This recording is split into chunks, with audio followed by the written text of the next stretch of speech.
I'm gonna tell you the events of the Bear River Massacre.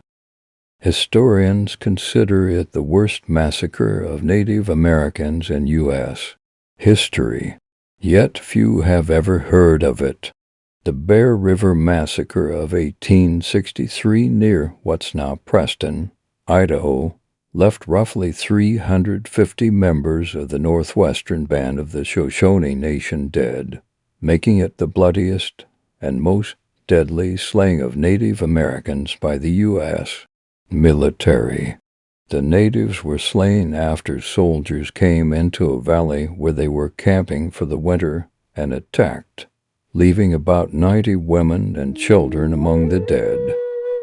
The death toll exceeded some of the country's most horrific Indian slayings, including the 1860 slaying at Colorado's Sand Creek, and the death count was nearly double the roughly 150 Sioux killed at Wounded Knee in South Dakota in 1890.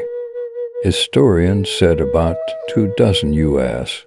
soldiers died at Bear River, which was a very small number compared to the overall death toll. The Shoshone were once a nation that had 17,000 people that included several bands that stretched across parts of Nevada, Utah, Idaho, and Wyoming. When cold weather hit, they hunkered down in the Cache Valley, which runs through northern Utah and southeast Idaho. The willow and sagebrush in the valley helped protect them from the wind and snow of winter. Mormon settlers began coming to Cache Valley in the late 1850s, forcing the northwestern Shoshone people into drier areas which could not support them.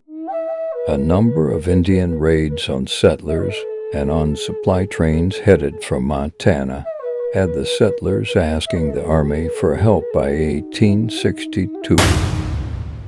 Colonel Patrick Edward Connor, in command of the 3rd California Volunteer Infantry Regiment, responded.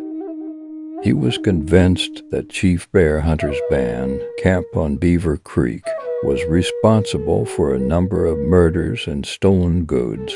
He thus felt justified in attacking the group. The first assault in the early morning darkness was a direct charge on the village. The Indians had expected some kind of attack and had prepared by digging into the river banks. They were successful in defending the village at first.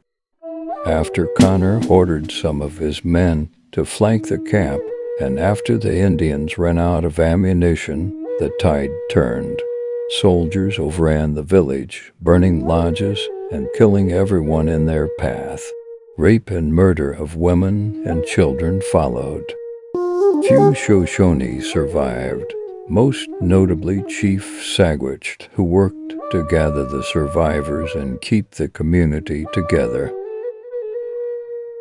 The Northwestern Band of Shoshone, led by Sagwitch, allied themselves with the Mormon Church and were eventually settled by the church on land in northern Box Elder County. History like this should never be forgotten.